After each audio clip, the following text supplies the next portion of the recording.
자, 말씀드린 시간 됐으니까 넘어갈게요.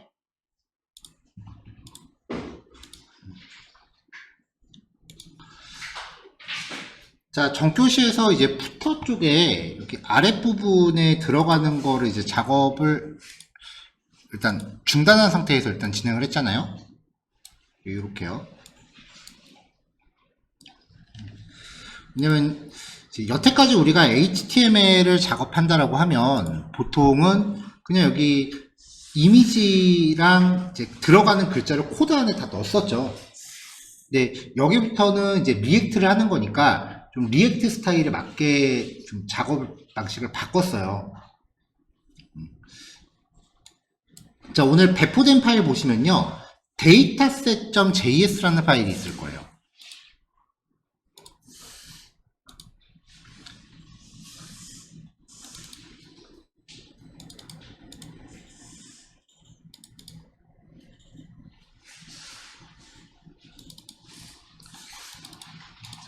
dataset.js라는 파일을 src 폴더에다 넣어주세요.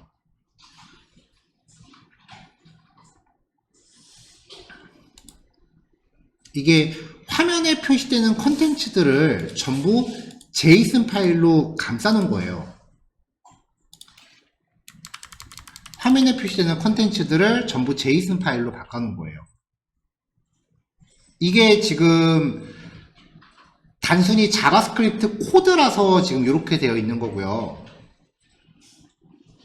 만약에 이게 익스포트가 안 되고 변수에 담는 부분만 빠졌다면은 요거는 우리가 그 AJAX 연습했을 때 사용했었던 그 라이브 서버를 통해서 백엔드화 될 수 있는 파일이에요. 그러니까 원래대로라면은 이거를 지금 AJAX 연동해서 백엔드한테 받아와야 되는 컨텐츠들인데 아직 우리가 여기 백엔드를 안 붙였으니까 그 화면에 표시되는 텍스트들을 이렇게 데이터 파일로 정의를 해서 JSON 파일로 잡아놓은 거예요.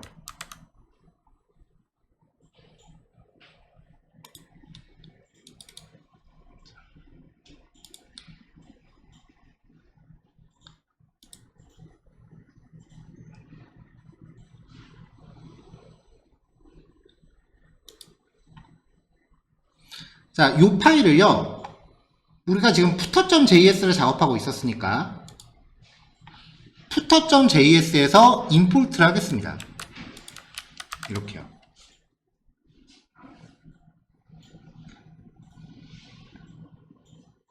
자, 경로 잘 확인하세요. footer.js는 컴포넌트 폴더 안에 있는 거고요. 그리고 이 src 폴더 안에 dataset.js가 있으니까 footer.js 입장에서는 한 칸 위로 올라간 다음에 파일에 접근을 해야 돼요. 그래서 점점 슬래시가 붙어 있어요.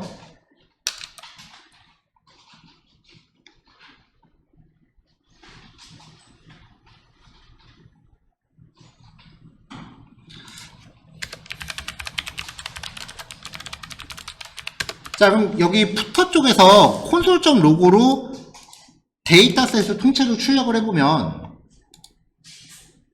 이렇게 JSON이 갖고 있는 정보를 다 가져와요. 근데 여기서는 지금 우리가 푸터라고 되어 있는 이 문구, 그 다음에 블로그 포스트, 요게 이제 가운데 들어갈 영역이고요. 마지막으로 태그, 요거 3개만 쓸 거예요. 푸드리스트랑 어바웃미는 메인 쪽에서 쓸 거고요. 그러니까 필요한 정보만 추출을 하겠습니다. 이렇게 3개만 추출을 해서 이 정보들이 잘 추출되고 있는지 로그를 일단 한번 찍어 볼게요. 푸터, 블로그 포스트, 태그.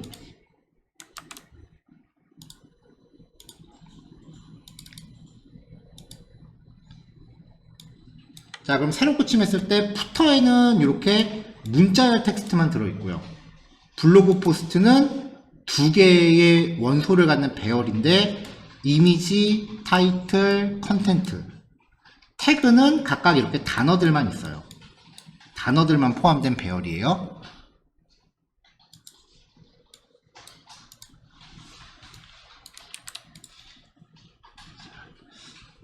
자, 첫 번째 블로그 아이템에서는 이 가져온 정보 중에 푸터라고 하는 이 변수만 출력을 하겠습니다.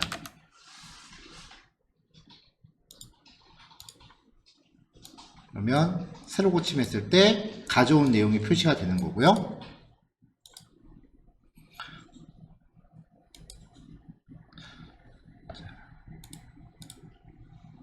그 다음에 여기 블로그 포스트 쪽은 요거 한 덩어리씩이거든요.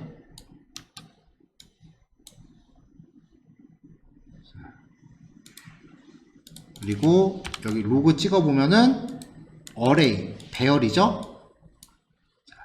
그러니까 이 블로그 포스트를 갖고 맵 함수를 사용해서 반복을 돌리면 돼요. 자, 그래서 일단은 전체적으로 목록 정의를 쓸 거고요.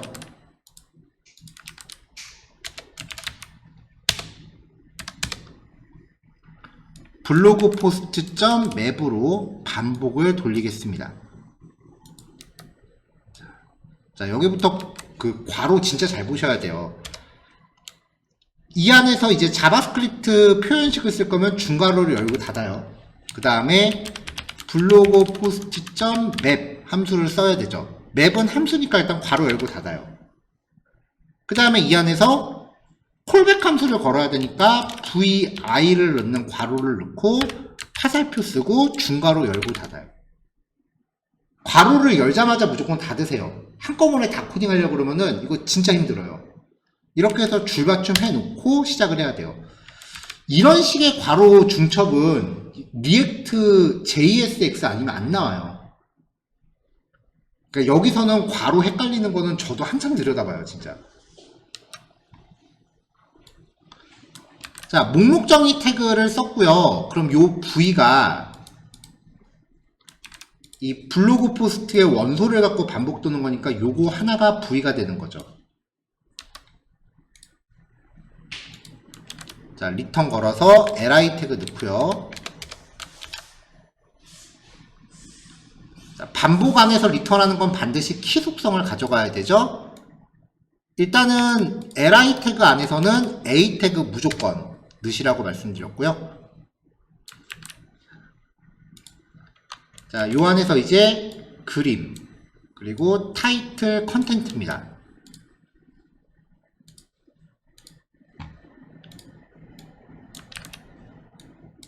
그림 주소, 그 다음에 div 넣어서 v.title, v.content를 넣었어요. 이미지 사용할 때 우리가 여태까지 했던 방법은 src 폴더 하위에 어디엔가 넣고서 걔를 임포트를 해서 사용했죠. 이렇게요. 근데 이런 식으로 데이터셋에 이미지 파일의 경로가 들어있거나 아니면 나중에 백엔드한테 컨텐츠를 받아온 경우는 보통 JSON 파일 안에 이미지의 경로가 들어있어요. 그런 경우는 이제 임포트를 못해요. 왜냐면 데이터를 받아와야 이미지가 어디 있는지 알 수 있으니까 사전에 우리가 임포트를 미리 해놓을 수가 없어요.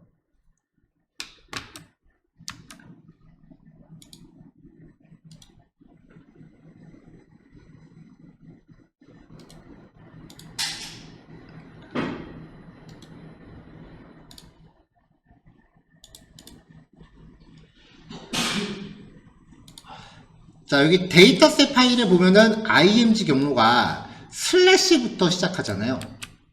이거는 웹상에서 사용하는 절대 경로죠. 그러니까 이 주소로 그림을 가져가라 라는 건데, 절대 경로 걸 때 같은 사이트 안에 있는 자원이면은 앞부분은 생략하고 슬래시부터 들어갈 수 있잖아요. 리액트에서 이렇게 절대 경로로 접근할 때 특별히 라우팅된 대상이 아니라면은 이 경로는 퍼블릭 폴더에서 찾습니다. 그러니까 리액트에서 라우팅된 대상이 아니라면 http:// localhost 땡땡 3000 이라고 하는 주소는 이 퍼블릭을 가리켜요. app.js에서 인덱싱, 라우팅된 주소가 아니라면 이 앞부분이 퍼블릭 폴더를 가르치기 때문에 이후의 경로는 퍼블릭 폴더 하위의 어떤 경로를 의미하는 거예요. 그러니까 리액트 프로젝트 처음 할 때도 보여드렸었는데 여기에다가 폴더 만들고 HTML 넣어도 접근 가능해요.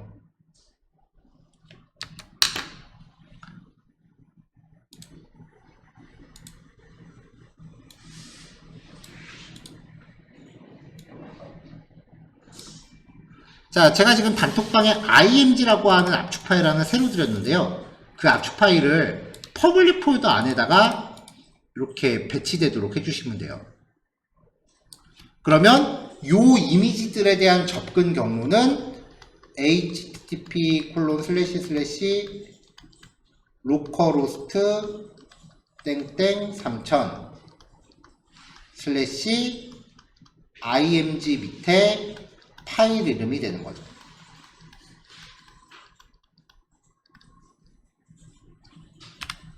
근데 경로 걸 때 로컬호스트 http부터 3000까지는 생략할 수 있기 때문에 슬래시부터 들어가면은 슬래시 img, 그럼 퍼블릭 밑에 img라는 뜻이 된다는 거예요.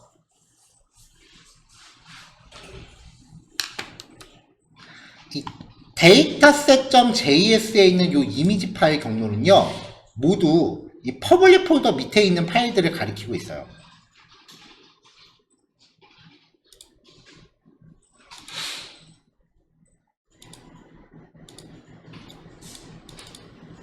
자, 이렇게 해서 결과 확인해 보면은 그림과 제목과 간단한 텍스트가 반복문 돌면서 두 개가 표시되고 있고요. 마지막 밑에 popular 태그는 단어로만 구성된, 문자열로만 구성된 배열입니다.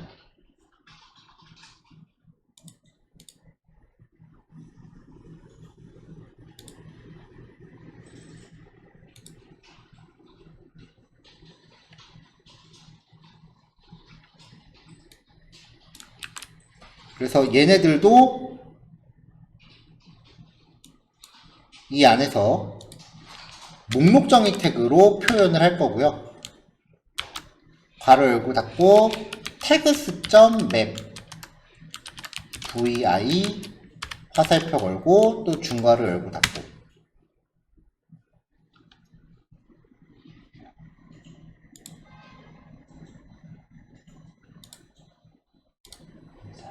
근데 여기서의 결과물을 보면은 이거 그냥 출력하면은 이렇게 쭈르륵 나오는데 이 중에 가장 첫 번째 원소만 유독 색깔이 좀 다르거든요. 첫 번째 원소만 좀 다르게 줄 거예요. 자, 여기에서 요 i는 배열의 인덱스고 v가 원소죠. 그래서 이 안에서 if문을 씁니다. if i가 0일 때, 그리고 그렇지 않을 때.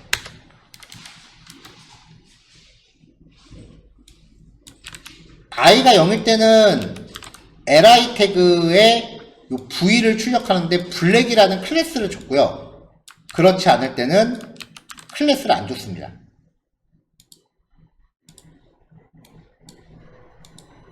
자, 새로 고치면 반복문에 의해서 떨어지죠.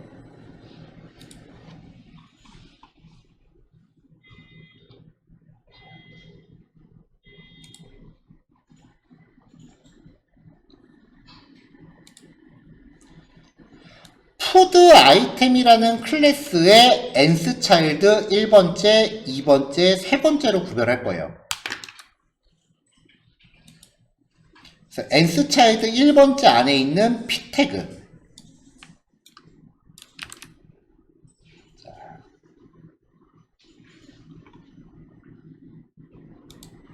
푸드 아이템에서 nth 차일드 1번째에 대한 p 태그.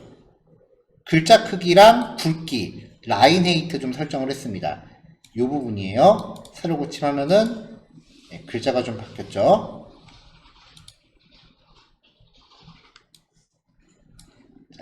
그 다음에 nth 차일드 2번째에서 여기가 2번째죠.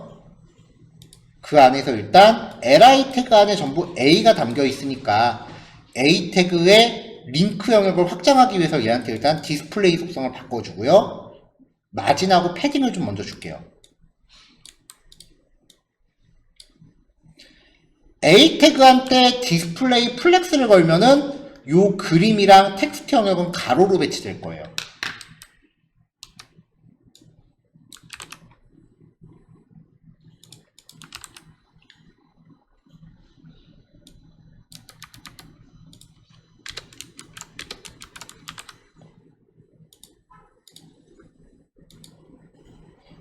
자, 그림이랑 텍스트가 가로로 배치됐죠? 그 다음에 이 그림의 사이즈 좀 바꿔줄게요. 그리고 오른쪽으로 글자가 너무 붙어 있으니까 그림 기준으로 마진 라이트를 좀 줘서 글자를 좀 밀겠습니다. 사이즈는 65에 65로 줬습니다. A 태그 안에 있는 그림한테 사이즈 주고 오브젝트 핏 마진 라이트 이렇게 배치됐고요. 제목하고 텍스트에 글자 크기나 줄 간격 같은 거 좀 조절할게요. 미리 클래스를 블로그 포스트 타이틀, 블로그 포스트 컨텐트로 줬어요.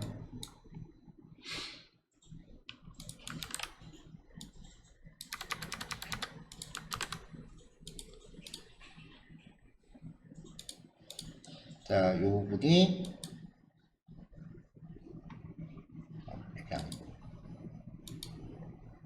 이렇게 조금 모양이 바뀌었고요.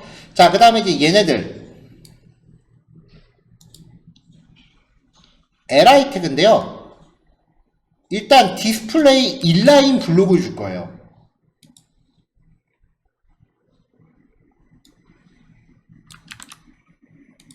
자, n스차일드 세 번째에 대해서 태그스 안에 li 태그 디스플레이 인라인 블록 배경 색상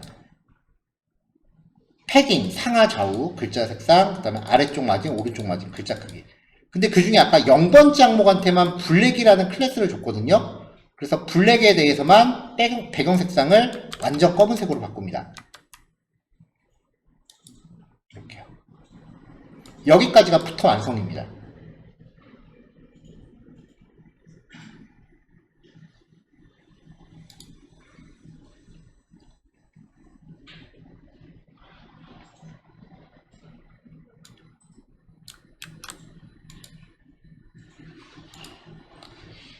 자, 마찬가지로 index.js 페이지스 폴더 안에 메인 밑에 index.js 이게 지금 본체인 거잖아요.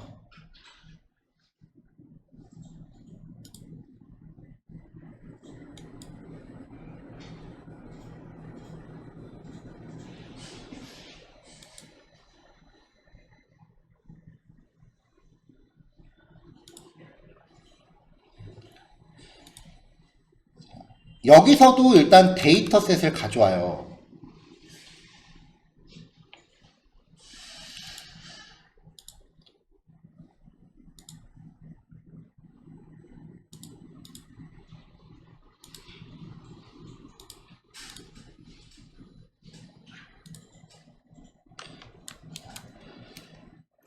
메인 영역에서는 이제 위쪽에 그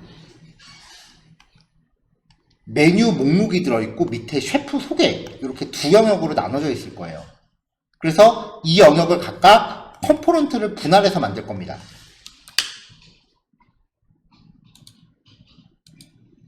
자, 그래서 새로운 컴포넌트 두 개를 만들 건데요.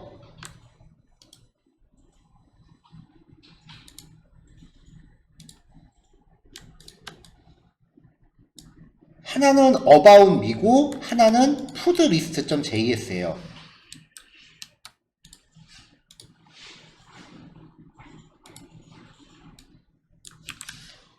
이 두 개를 index.js 메인 폴더 밑에 index.js에서 가져오고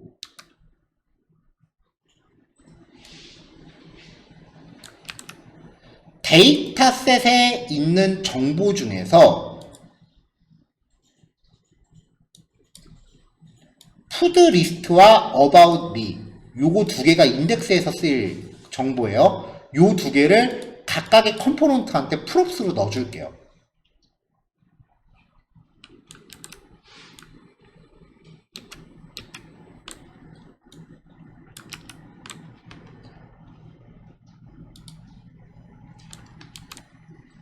자, 데이터셋을 가져온 정보 안에서 푸드 리스트라는 정보를 얘한테 데이터라는 프롭스로 넣어줬고요. about me에서도 데이터셋에 있는 정보 중에 필요한 거를 데이터란 이름으로 넣어줬어요.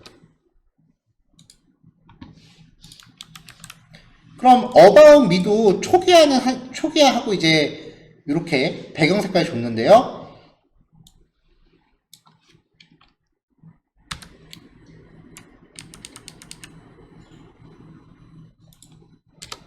자, 요 메모라고 하는 함수는 빼셔도 됩니다.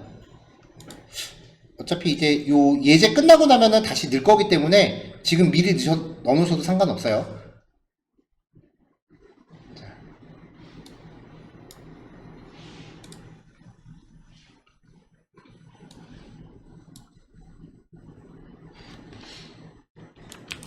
자, 이게 메인 폴더 밑에 index.js예요.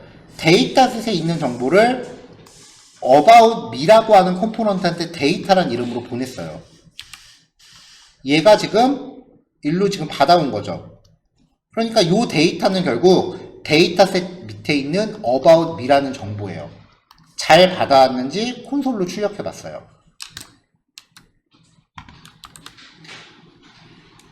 같은 방식으로 푸드 리스트에서도 정보를 잘 받아왔는지 콘솔로 출력해 봤어요.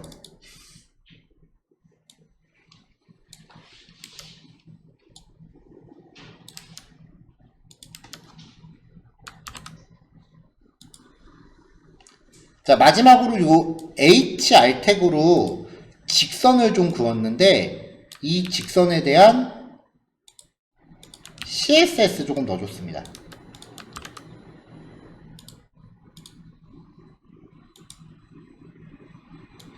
자, 그럼 이제 푸드 리스트랑 about me라고 하는 두 개의 공간이 준비가 된 거고요. 푸드리스트.js에서는 8개의 배열 원소를 받았대요. 메뉴 데이터 받았고 about me에서는 화면에 출력할 정보들을 이렇게 받고 있어요. 이미지, 메시지 1, 메시지 2, 메시지 3, 영역 제목.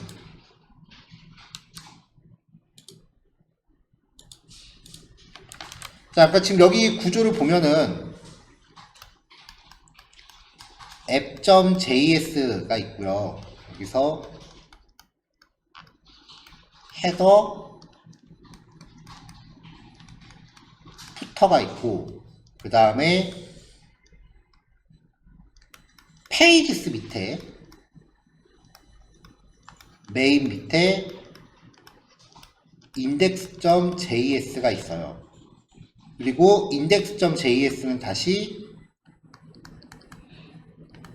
푸드 리스트를 참조하고, 그 다음에 about me를 가져와요. 한편 푸터 쪽에서는 데이터셋을 로드를 해서 자기 자체적으로 소화를 다 합니다. 근데 이쪽에서는 index.js가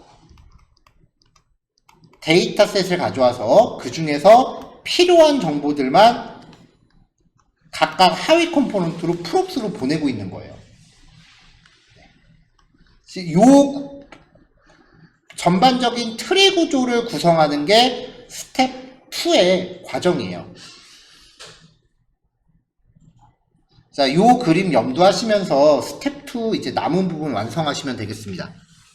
4시 10분에 뵐게요.